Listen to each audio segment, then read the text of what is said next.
Good afternoon, friends, and thank you, the DOS executive, for a kind invitation. Dr. Rohit and Dr. Parfulla Marana, Kirti, Dr. Professor Kirti, and chairpersons, Dr. Sarita and Dr. Rahul. I think DOS representing in AIOS APO meeting is a huge, thing for all of us. Has the magnanimous history for our past, doing so well. Let's hope DOS meetings also do well in subsequent time also.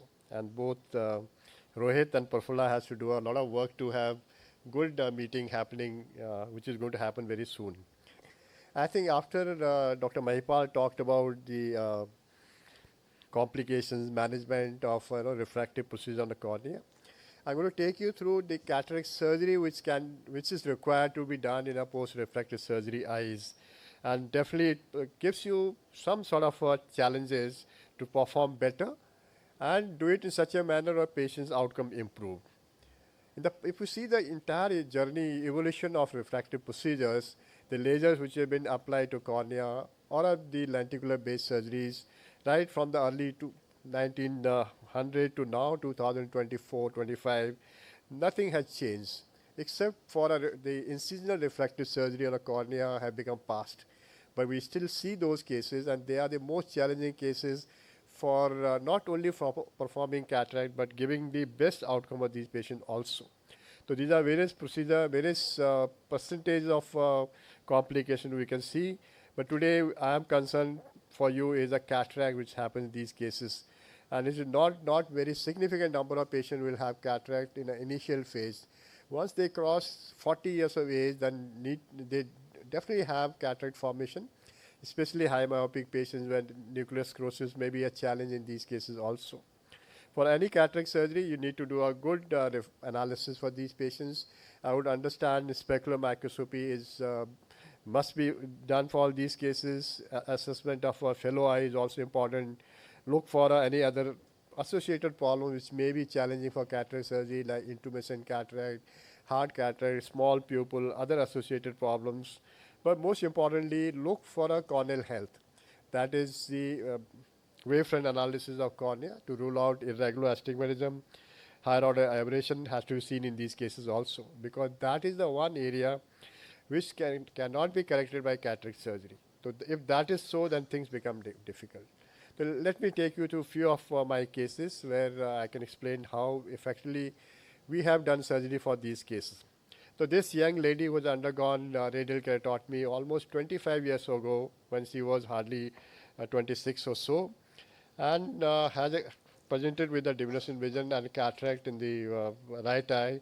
If you see, patient did have a large amount of cylinder. You can see this is almost 2.93 diameter cylinder.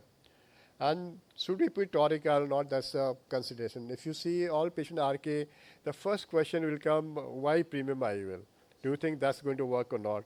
Therefore, I think the IOL power calculation and to select the best formula is a challenge for all these cases. And which type of IOL should be implanted.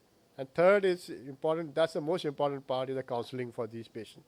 Because these are patients, they are mentally for, some sort of freedom from glasses. That's why they undergone refractive procedure when they were young. And at this stage also, they want a similar outcome in these cases, which is very difficult to give.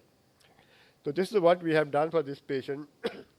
Apart from the examination, we looked into a wavefront profile of this cornea. If you see this, there are hardly any, aberrations, higher order aberration, trefoil, coma in this particular eye. And the entire MTF values, point spread function is quite good in these cases. You can see the corneal health is quite okay, and hardly less than 0.4 is the HOA in this patient, good MTF and PSF. If you have this, that means you have ruled out the corneal irregularity in this patient, and this is a good cornea.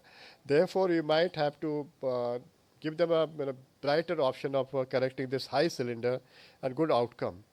Today's generation formula like Barrett True K is one of the best formula for all post-refractive surgery patients. That includes post-RK patients also. I've been using Haigis for a very, very long time with a good outcome. Now shifted totally to Barrett True K formula for these patients also. So this is a patient who has more than 12 incisions. Just see it is a posterior limbal incision and side ports are also posterior limbar, the blood is coming.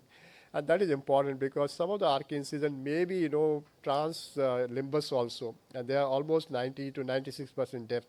So you should be a little careful managing these cases also. If you are sitting superior side, you might do a flap and go little, scleral tunnel, which is safeguarding the incisions. Rest of surgery is as normal as you routinely do in these cases. Good hydrodelineation, rotation, and you can do a phaco easily in this patient. Only thing, sometimes the AC may be deep in these cases, therefore your phaco parameter has to be adjusted accordingly. Do a multiple chops. The nuclear, you may have a very bright glow, but nucleus may be still harder. So that you have to understand, and maybe a chop has to be done properly and eat out the entire nucleus within the possible nuclear bag. Take out the epicortical cushion which you safeguarded and aspirate the cortical fibers. Here you have to be very, very careful not to leave any fibers on the both anterior and posterior capsule which is there, so that PCO formation decreases. Because all these patients, myopic patients, do have a higher chances of a PCO happening in these patients also. Implantation IOL also very important, should be hydrophobic.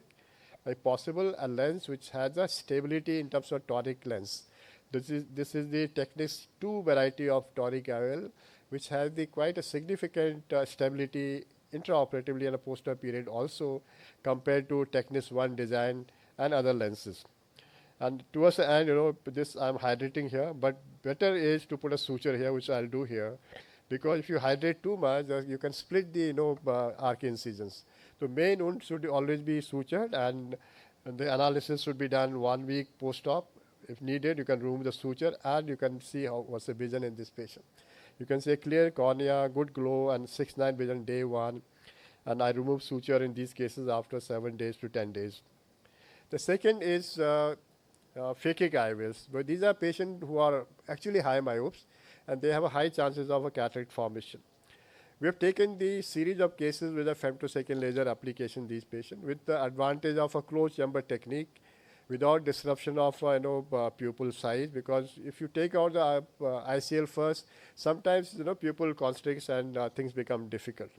So this is what we have done in these cases, doing a femtosecond laser application. You can see this is a 4.8 millimeter sizing of anterior capsulotomy and 8 incisions. Because of ICL there, the gas bubble doesn't escape and it can form the thick bubbles there, and you may have a skip area in these cases also. And you have to be sure that this ICL is not taken as anterior capsule. So manually you have to shift your your parameter up to the anterior capsule in these cases also. So this is the same patient, one of the first patient where I've done femtosecond laser under the ICL now. I have a good dilatation. You have a capsulotomy and lens fragmentation. ICL can be easily now explanted through 2.8 millimeter or 2.6 millimeter incision, and that's very, very simple. And subsequent surgery also is almost simpler in these cases. To remove the free floating and do a nucleus removal, implant the IOL, and patient really does well. The femtosecond laser does have an advantage in these cases also. This is the patient post-op, had a 6/6 and 6 vision. In fact, I implanted trifocal lens for this patient.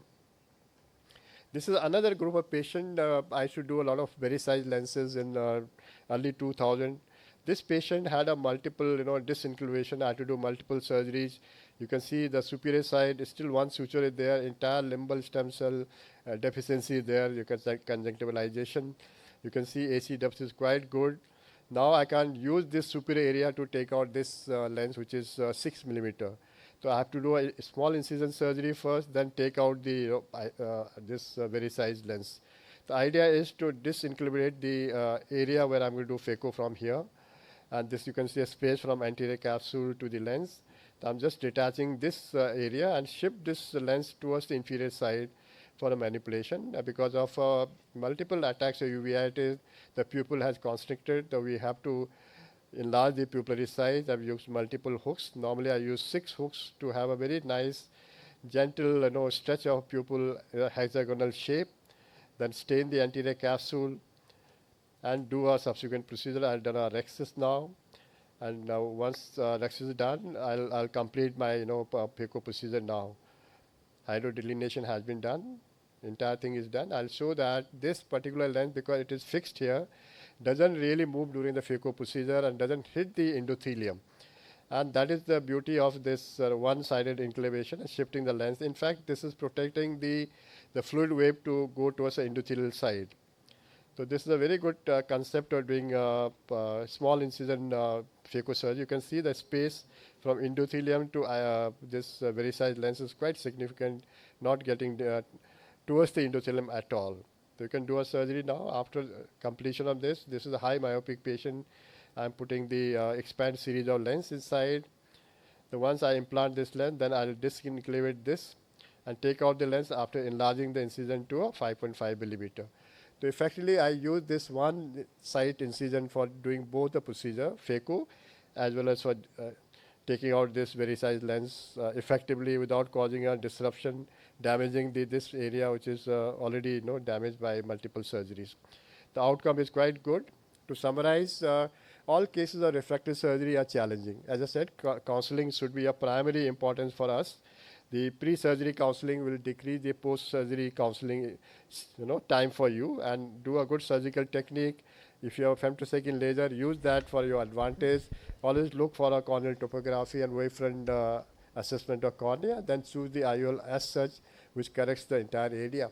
If needed, you can always take this patient for secondary procedure to take away the remaining higher ablation by doing a topo-guided ablations, and that also does quite well in these cases also. So effectively, good surgery, good outcome in these patients can be seen with doing a good procedure as such. Thank you, DOS, for giving this opportunity, and wish DOS great success.